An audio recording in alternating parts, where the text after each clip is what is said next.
Hey guys, if you don't know me, my name is Nick. I also go by @NCI Resale on Instagram and Poshmark, and I am as close to a full-time reseller as you could be while being in college full-time, like I am. I go to the University of Minnesota in Minneapolis, Minnesota, or right now, I go to Zoom University in my living room. But that's a conversation for another day. Anyway, usually I talk about reselling and hauls and such on my channel, but I also know a lot about another topic, and that is shopping, because I like clothes and I like a good deal. So this video, I'm going to talk about how you can get the best deals on Poshmark while being confident in your purchase and not getting scammed, because nobody likes a scammer. And so I hope you like this video. If you are interested in this content, make sure to subscribe to my channel and hit that little bell next to it to get notified when I post a video. But without further ado, let's get into my tips as somebody who's bought well over 200 things on Poshmark over my 5 years on the app. While I go through this, I will do screen recordings right over either here or here. I'll know when I edit the video, but of kind of what I'm talking about so you can see, so that you're not just going in blind. I have my post-it notes of information, and let's do it.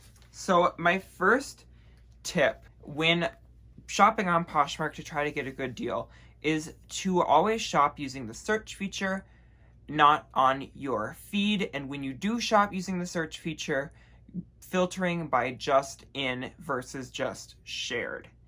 What I mean by that is when you search something up, so say I want a pair of Madewell skinny jeans, because, you know, that's what I would want. You would go to the search bar and type in Madewell skinny jeans. And what pops up first is just shared, meaning that these are the listings that people are sharing in their closet. They may have had for months or a year or maybe a day or a couple hours. Regardless, this is the stuff that people go in and share in their closets. And this is why people on Poshmark are encouraged to share their own closets, because that in turn boosts their item to the top of the just shared filter, which is the automatically sorted filter for when you search something on Poshmark. And that's what the majority of people use because they don't know any better. So what I suggest is, instead of looking just shared, I mean, you can do that too, there's no problem, you get active listings nonetheless, but what I suggest is that you filter by just in versus just shared. By doing that, you're getting the newest items on the app without having to worry about them being picked through already, or maybe not active on the app. You know that these items have just been listed, the seller's looking to sell, and you can almost always get a better deal that way because you're getting the people listing items lower before somebody else has a chance to swoop in and make an offer or buy out. Right, this is how I always search for listings when I'm shopping on the app, is I always filter by just in. I have several brands that I check on the daily, and I check just in, and that's how I shop, and that's how I found some of my amazing finds that I've gotten on Poshmark. I have one right next to me that comes to mind. I got these amazing Acne Studios ankle boots. Acne Studios is one of my favorite personal brands, as you may be able to tell. This was not planned, but I love these boots. These boots retail for $900, and I got them for $45. I paid full price because $45 for a $900 pair of leather boots is good in my book, but the woman just listed them, and I bought them 3 minutes after she listed them in her Poshmark closet. And so that is my first tip on how to get a really good deal and find the best stuff on the app. Moving on to number 2, and this is a really good way to find closets that have items that are active and they will ship your items, because so often people get screwed on Poshmark, especially newer Poshers, because they think every item on the app, if it's listed for sale, I should be able to buy it, and they buy items from closets that aren't active. And this is a really annoying thing about Poshmark. I wish after X amount of days or years without interacting with the app, that listings would disappear. But if there's a listing on the app that hasn't sold, it exists forever until somebody manually takes it off. And so a good way to not run the risk of buying an inactive listing is checking the user's profile to see when they were last active on the app. If you go into a closet, say you like an item, you click on their little picture in the top left-hand corner, and it goes to their closet information in gray text right under their profile picture. It'll say last active 19 hours ago, or last active June 5th, or last active this hour. And so if it says last active this hour or last active within the last day, you know that they're actively on the app, interacting with the app, and that is going to be a closet you can have confidence buying something and knowing that they're going to ship it out.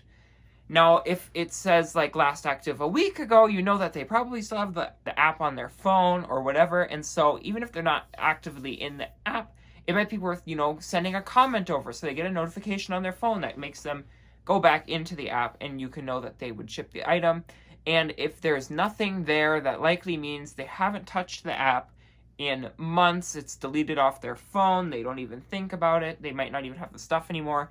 And I would avoid those closets because they're likely not going to ship your item if you buy it. My third tip is checking seller's ship time. Now, it will tell you the seller's average ship time in their profile, similar to where you would find where they were last active. Now, it doesn't guesstimate. It rounds that ship time to the nearest whole number. So for an example, in my closet, now I've sold almost 5,000 things, and so my average ship time doesn't move that much because it's a big number.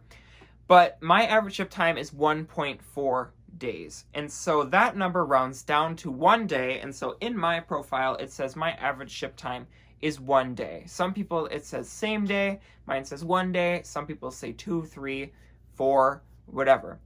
But regardless, if it says a number there, that means the seller has shipped an item in the past. Now, sometimes you'll see sellers that have very small active listings or very little number of active listings, but maybe 1 or 2 has sold, but you go to their profile and that field doesn't exist. It will just not say average ship time. It just won't exist, and that is how you know that they've never shipped an item out.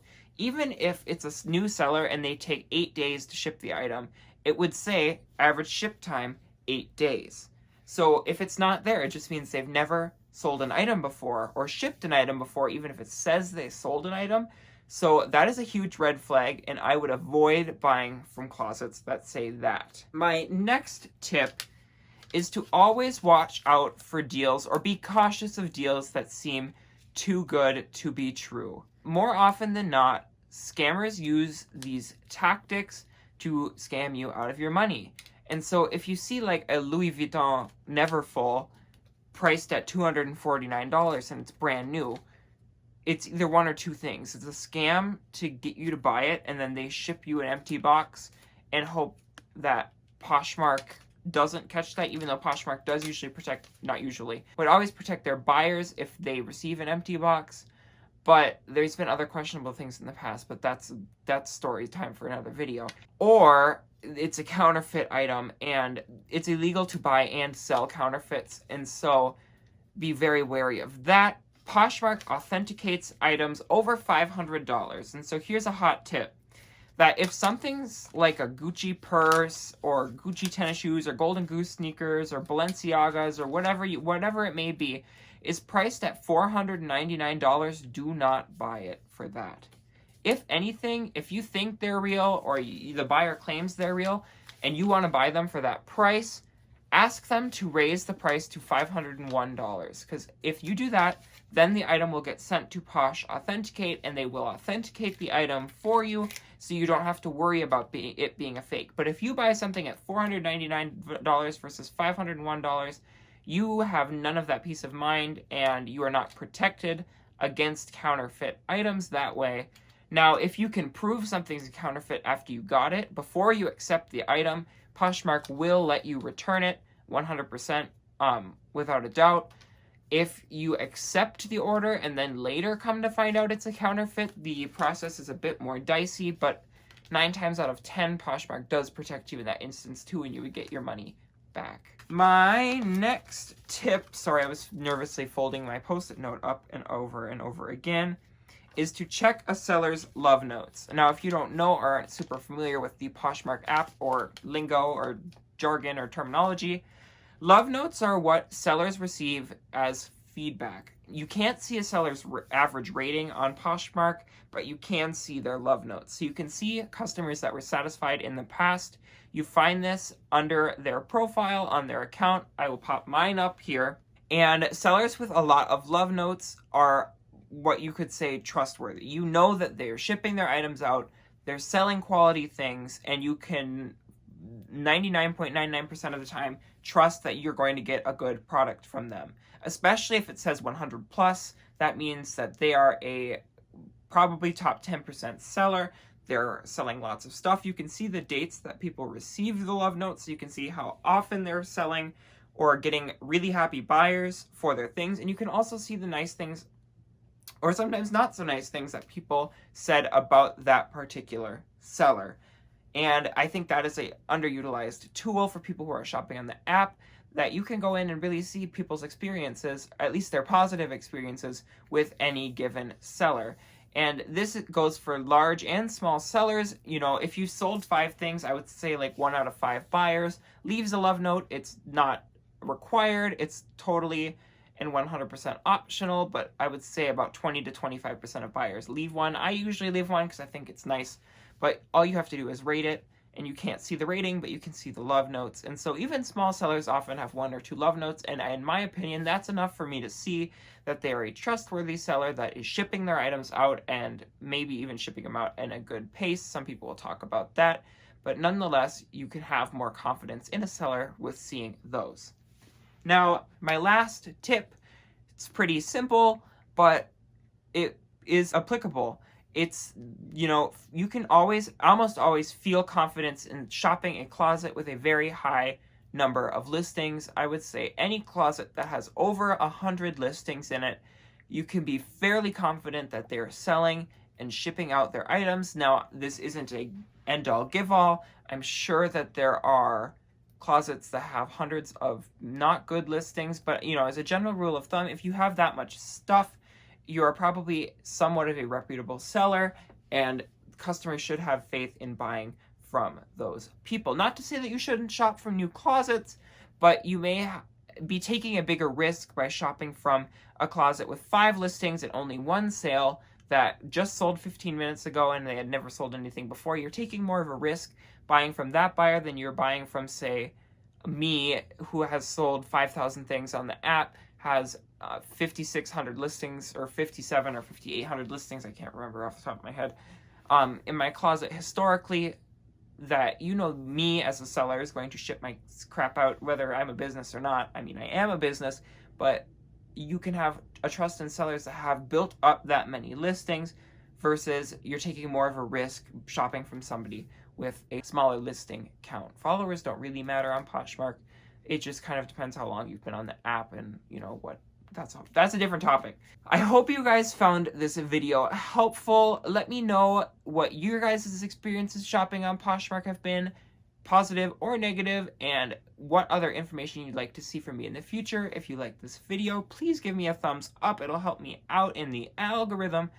And I hope you guys have a great day. Bye.